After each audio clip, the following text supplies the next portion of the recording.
Om Swastiastu. Kami dari kelompok 4 akan mempresentasikan tugas utilitas 1 dengan materi elektrikal. Di sini saya akan memperkenalkan diri terlebih dahulu, di mana nama saya Eko Maroni Primantara Putra, NIM 006, dan teman saya. Perkenalkan, nama saya Ibu Anantari Prawana, NIM 008. Saya Ika Dek Ramadi Ariana, NIM 19621211014. Saya Komanika Dwi Palguna, NIM 017. Saya sendiri, Iwayan Darmayasa, NIM 018. Saya Ibu Ananda Purwana Putra, NIM 19. Saya Putu Gede Barawirananta, NIM 022. Saya Iwayan Dodik Yasa, NIM 023. Saya Iwayan Alit Aryawan, NIM 047.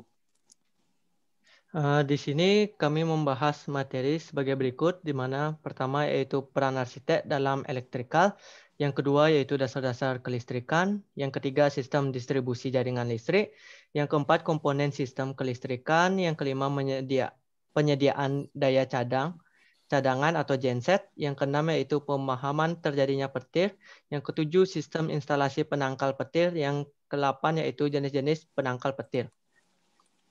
Di sini saya akan menjelaskan yang pertama yaitu peran arsitek dalam elektrikal. Di sini peran arsitek dalam pekerjaan kelistrikan yaitu pertama yaitu menentukan kebutuhan listrik sesuai dengan yang diinginkan. Yang kedua menyediakan rencana dena atau penataan dengan spesifikasi alat yang tepat. Yang ketiga yaitu mempertimbangkan faktor ekonomi, efisiensi, dan waktu pemakaian. Di sini dasar-dasar kelistrikan, yaitu listrik dihantarkan oleh kabel yang berfungsi sebagai konduktor. Kabel yang digunakan beragam jenis dan dengan ukuran yang biasanya disesuaikan dengan penggunaan tingkat tegangan yang perlu dihantarkan. Selanjutnya, kabel diberi warna untuk membedakan bagi penggunanya dalam instalasi jaringan listrik. Selanjutnya akan dijelaskan oleh teman saya.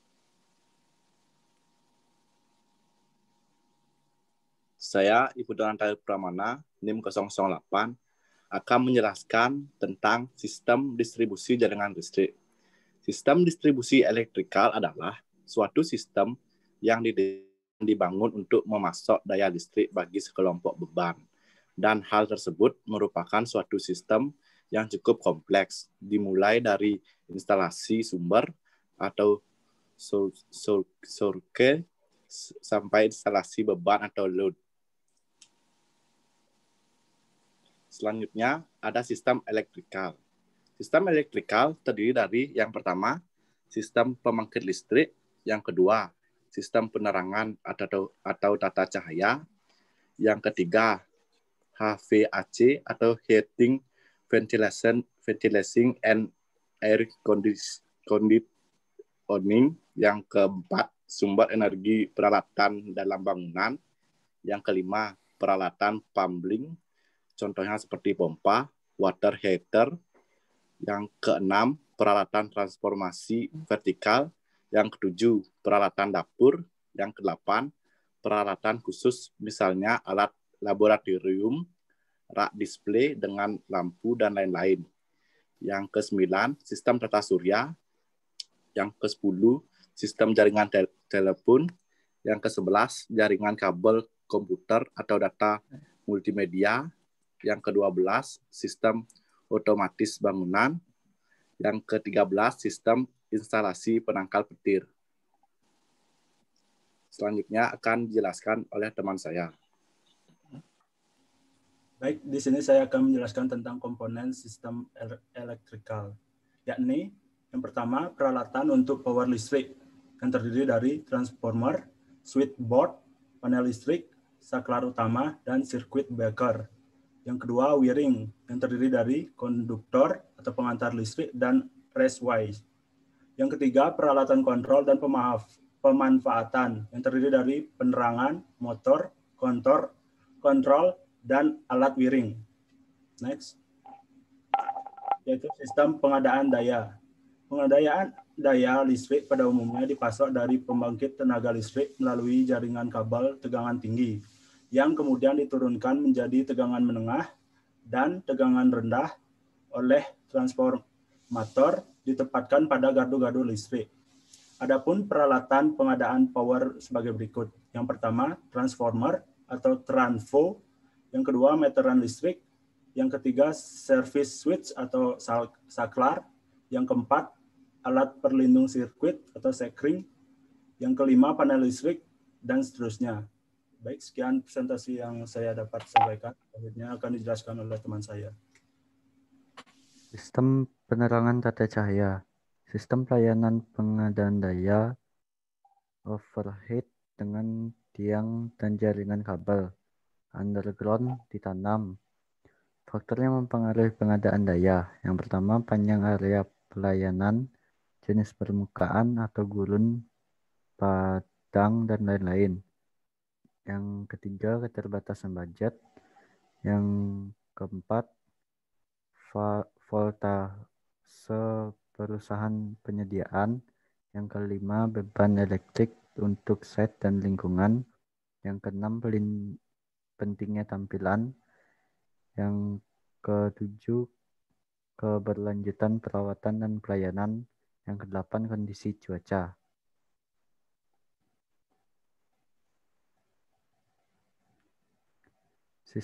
Sistem peralatan wiring atau jaringan. Sistem wiring adalah sistem dan peralatan untuk mengantarkan daya melalui jaringan menuju outlet dari sistem elektrikal ataupun mencakup yang pertama konduktor atau adalah penghantar arus listrik atau kabel. Yang kedua conduit, yang ketiga raceways, keempat integrasi sistem jaringan kelistrikan antara lantai dan plafon. Pertimbangan desain jaringan wiring adalah fleksibilitas untuk desain sirkuit, pola panel, dan lain-lain. Reliabilitas bisa diandalkan misal saat terjadinya overload atau saat emergensi bisa dideteksi atau diperbaiki. Keamanan dalam pemasangan dan penggunaan tidak membahayakan penghuni. Baik, akan dilanjutkan oleh teman saya. Baik, saya akan melanjutkan presentasi. Sistem kontrol dan pemanfaatannya. Sistem kontrol dan pemanfaatan daya listrik terdiri dari beberapa peralatan sebagai berikut. 1. Panel board. 2. Konduktor atau kabel jaringan. 3. Lightning filter atau biasanya menghabiskan biaya 20-30% dari keseluruhan biaya konstruksi. 4. Lighting lampu. 5. Balas untuk TL. 6. Wiring device. 7. Outlet box. 8. Caps. Dan 9. Plat dinding. Simbol dalam penggambaran desain wiring system yaitu memasuki gambarnya. 2.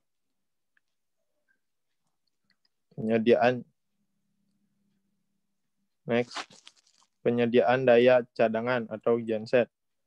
Generator set adalah sebuah alat yang memproduksi energi listrik dari sumber energi mekanikal, biasanya dengan menggunakan induksi elektromagnetik. Proses ini dikenal sebagai pembangkit listrik. Generator mendorong muatan listrik untuk bergerak melalui sebuah sirkuit listrik eksternal, tetapi generator tidak menciptakan listrik yang sudah ada di dalam kabel lilitannya. Hal ini dapat dianalogikan dengan sebuah pompa air yang menciptakan aliran air tapi tidak menciptakan air di dalamnya. Genset sering digunakan oleh rumah sakit dan industri yang membutuhkan sumber daya yang mantap dan handal atau tingkat kehandalan pasokan yang tinggi, dan juga untuk area pedesaan yang tidak ada akses untuk secara komersial dipasok listrik melalui jaringan distribusi PLN yang ada.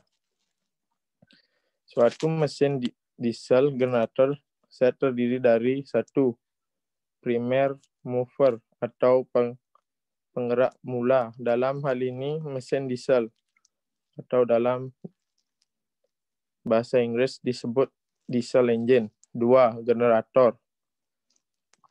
3. AMF atau Automatic Main Filter, dan ATS atau Automatic Transfer Switch. 4. Baterai dan baterai charger. 5. Panel ARC COS atau Automatic Charge Over Switch. 6. Pengaman atau peralatan. 7. Perlengkapan instalasi tenaga. Baik, akan dilanjutkan dengan teman saya. Baik, di sini saya akan melanjutkan presentasi dari teman saya, yang di mana saya akan membawakan materi tentang keunggulan dan kelebihan dari genset. Keuntungan pemakaian mesin diesel sebagai penggerak mula. Yang pertama ada desain dan instalasi sederhana. Auxiliary equipment atau peralatan bantu sederhana. Waktu pembebanan relatif singkat. Kerugian pemakaian mesin diesel sebagai penggerak mula. Yang pertama, ada berat mesin sangat berat karena harus dapat menahan getaran serta kompresi yang tinggi. Yang kedua, ada starting awal berat karena kompresinya tinggi, yaitu sekitar 200 bar. Dan yang ketiga, semakin besar daya, maka mesin diesel tersebut dimensinya makin besar pula. Hal tersebut menyebabkan kesulitan jika daya mesinnya sangat besar. Dan yang keempat, ada konsumsi bahan bakar menggunakan bahan bakar minyak yang relatif lebih mahal dibanding dengan pembangkit listrik yang menggunakan bahan bakar jenis lainnya seperti gas dan batu bara. Next. Kemudian penyediaan daya cadang atau genset. Next. Kemudian ada pemahaman terjadinya petir. Apa itu petir? Petir, kilat, atau halilintar adalah gejala alam yang biasanya muncul pada musim hujan. Saat langit muncullah kilat cahaya saat yang menyilaukan. Beberapa saat kemudian disusul dengan suara menggelegar yang disebut guruh. Bagaimana petir terjadi? Petir bisa terjadi karena awan yang bergesekan satu sama lain. Setelah proses bergesekan, lahirlah elektor-elektor bebas yang kemudian berkumpul dan saling menguatkan satu dengan yang lainnya, sehingga memiliki cukup beda potensial untuk menyambar permukaan bumi. Next. Kemudian ada sistem grounding. Instalasi penangkal petir adalah satu sistem dengan perbedaan komponen dan peralatan yang secara keseluruhan berfungsi untuk menangkap petir dan menyalurkan ke tanah, sehingga semua bagian bangunan dan aset-asetnya terlindungi dari bahaya sambaran petir. Sistem grounding. Sistem grounding. Bagian-bagian sistem grounding, fungsi sistem grounding. Akan dilanjutkan oleh teman saya. Baik, terima kasih. Nama saya Wayan Darmayasa, saya NIM 018. Di sini saya akan melanjutkan presentasi dari teman saya, yaitu sistem grounding. Nah, sistem grounding terbagi menjadi dua, yaitu sistem internal dan eksternal. Di mana sistem eksternal ini dimanfaatkan sebagai pengamanan terhadap bahaya sambaran petir yang berada di luar bangunan. Misalnya seperti tiang penangkal petir yang berada di atas atap, yang dimanfaatkan sebagai pengaman yang memiliki radius sehingga bangunan dapat terhindar dari sambaran petir. Kemudian internal ini dimanfaatkan sebagai sistem yang berada di dalam bangunan, di mana sistem ini memanfaatkan beberapa kabel-kabel konduktor yang mampu melindungi bangunan dari sambaran petir melalui internal. Kemudian bagian-bagian sistem grounding. Bagian sistem grinding ada 3, yaitu split zone atau disebut juga batang penangkal petir, merupakan sebuah alat berbentuk tiang yang menyerap aliran listrik dari petir yang menyambar, kemudian dilanjutkan ke dalam permukaan tanah. Kemudian yang kedua ada konduktor. Konduktor ini yang dimaksud adalah sistem pengkabelan sebuah alat atau kabel yang akan menghantarkan aliran listrik dari splitzer menuju ke tanah atau pembumian. Kemudian ada terminal. Terminal ini merupakan sebuah sistem yang ada di bawah tanah yang akan menerima hantaran listrik dari split zone menuju konduktor yang dihantarkan ke terminal dan diteruskan ke dalam tanah. Kemudian bagaimana fungsi dari sistem grinding? Sistem grinding memiliki fungsi yang pertama ada membawa muatan listrik petir secara langsung menuju ke dalam tanah sehingga tidak akan menyentuh bangunan. Kemudian 2, mengurangi kerusakan sistem pada perangkat elektronik rumah karena adanya penyimbangan arus yang diintegrasikan ke grounding system sehingga tidak akan merusak elektronik yang ada di rumah dan sistem struktur dari bangunan.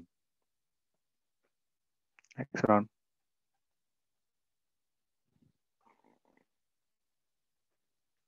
Kemudian ada skema pemasangan grounding. Seperti yang dapat kita lihat pada gambar, grounding atau sistem penangkal petir biasanya berada di atas atap karena merupakan daerah tertinggi dari bangunan. Yang pertama, skema pemasangan grounding ada pemasangan split zone. Nah, split zone yang dimaksud merupakan tiang yang berada di luar bangunan berupa tiang yang ada di atas atap bangunan. Kemudian memasang instalasi subterminal berbahan plat tembaga selebar 50 cm x 20 cm yang memiliki integrasi dengan terminal di bawah dalam rumah untuk menghindari konsleting pada perangkat elektronik. Seperti yang kita lihat pada garis yang berwarna merah, ini merupakan alur dari sistem konduktor yang digunakan. Biasanya menggunakan kabel BC wide yang berukuran 15 mm. Yang ketiga ada memasang sebuah arrestor pada sistem instalasi listrik yang dihubungkan langsung ke dalam terminal grounding menggunakan kabel BC ukurannya 15 mm yang berfungsi untuk menurunkan tegangan lebih pada jaringan listrik. Kemudian yang keempat ada pemasangan terminal. Terminal ini berfungsi sebagai tempat berhubungnya beberapa kabel dari splitzer menuju ke bawah tanah dengan menggunakan kabel BC berukuran 50 mm. Kemudian yang kelima ada nilai tahanan dari pembumian atau pentanahan sekitar 3 ohm. Nah, yang kelima ini dimaksudkan adalah bagaimana kekerasan yang berada di tanah. Seperti tanah tekstur yang berpasir akan berbeda halnya dengan tanah yang memiliki batuan. Seperti yang kita lihat pada gambar, warna garis merah merupakan sistem aliran listrik dari split zone menuju ke terminal, sedangkan yang berwarna biru merupakan dari terminal akan diteruskan menuju ke dalam tanah. Lanjut, Ron. Kemudian ada radius grounding. Di sini masing-masing grounding memiliki radius-radius tersendiri. Secara umum, radius grounding biasanya memiliki jangkauan 4-6 meter. Ini berbentuk kerucut yang akan melindungi bangunan. Ketika bangunan lebih luas daripada 6 sampai dengan 4 meter dari titik pusat grounding, maka akan diberikan 2 grounding maupun seterusnya. Kemudian ada beberapa detail grounding. Alat penangkal petir ini terdiri dari aluminium air terminal yang dimana akan meneruskan samaran petir menuju ke terminal dan diteruskan ke dalam tanah. Mungkin itu yang dapat saya sampaikan. Selanjutnya akan dijelaskan oleh teman saya. Terima kasih. Baik, di sini saya akan melanjutkan presentasi dari teman saya. Saya Ibu Ananda Pranaputra, NIM 19, akan menjelaskan jenis-jenis dari penangkal petir. Petir atau kilat atau halilintar adalah gejala alam yang biasanya muncul pada musim hujan seperti sekarang ini. Di saat memunculkan kilatan cahaya, sesaat yang menyilaukan, beberapa saat kemudian disusul dengan suara yang menggelegar atau gemuruh. Jadi perbedaan waktu kemunculan ini disebabkan adanya perbedaan antara kecepatan suara dan kecepatan cahaya. Next. Selanjutnya ada jenis penangkal petir. Yang pertama ada penangkal petir konvensional, yaitu penangkal petir yang tidak lepas dari sosok ilmuwan yang terkenal, yaitu Benjamin Franklin, yang menemukan penangkal petir pertama ini. Alat penangkal petir menjadi populer, terutama digunakan untuk dipasang pada gedung-gedung tinggi. Yang kedua ada penangkal petir radioaktif. Penangkal petir radioaktif menjadi metode yang kurang populer dan bahkan terlarang karena kinerjanya mengandalkan proses ionisasi menggunakan zat berradiasi. Karena penelitian ini terbaru menyebutkan bahwa muatan listrik pada awan disebabkan oleh proses ionisasi. Next. Lalu ada penangkal petir elektrostatik. Penangkal petir ini tidak terlarang tetapi kurang populer. Prinsip kerjanya, penangkal dianggap meniru sebagai dari metode dan sistem penangkal petir radioaktif, yaitu dengan menambah muatan pada bagian ujung finial atau splitter agar petir selalu menuju ujung komponen ini untuk disambar. Komponen konduktor dan grounding tetap dibutuhkan untuk mengubur muatan listrik. Dan keempat ada penangkal petir Franklin. Benjamin Franklin menemukan lightning rod pada tahun 1753. Konduktor petir ini terdiri dari batang logam.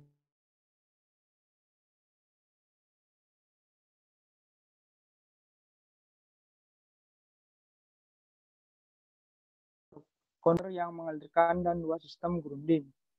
Selanjutnya presentasi akan dijelaskan oleh teman saya.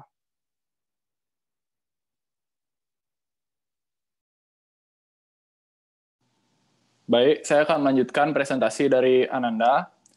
Saya Barawirananta, NIM 022. Di sini saya akan menjelaskan sistem proteksi petir sangkar konduktor atau sistem Faraday. Perlindungan petir ini berasal dari sistem Faraday cage atau type sangkar, terdiri dari konduktor berurutan yang menutupi atap dan dinding bangunan yang akan dilindungi. Terminal petir berupa tiang-tiang penangkal yang kecil diposisikan di tepi atap dan di titik-titik tinggi. Yang keenam, itu ada sistem penangkal petir kawat catenary. Sistem proteksi petir ini menggunakan prinsip yang mirip dengan sistem Faraday. Terdiri dari mesh konduktor, tetapi perbedaannya terdapat pada jarak yang cukup jauh dari bangunan yang akan dilindungi. Tujuannya adalah untuk menghindari arus petir yang bersentuhan langsung dengan bangunan tersebut. Selanjutnya.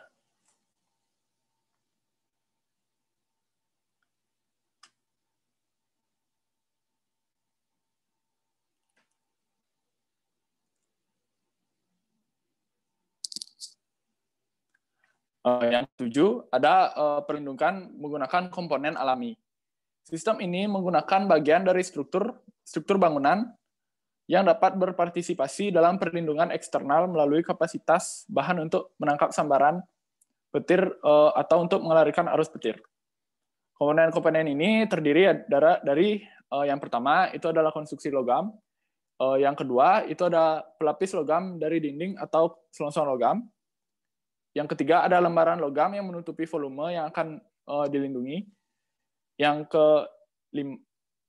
kelima ada komponen logam dari struktur atap seperti rangka baja, saling berhubungan, dan lain-lain. Yang keenam ada batang logam dalam beton bertulang. Yang ketujuh ada bagian logam seperti talang, dekorasi, pagar, dan lain-lain. Dan yang kedelapan ada pipa dan tangki logam. Dengan syarat asalkan tebalnya setidaknya 2,5 mm. Lanjut. Nah, yang terakhir ada konduktor petir emisi early steamer atau pencegahan dini. Prinsip konduktor petir emisi streamer dini adalah secara buatan menghasilkan arus ke atas lebih awal sebelum sambaran petir terjadi. Karena penangkapan sambaran petir lebih cepat daripada dengan penangkal petir pada umumnya atau seperti biasa.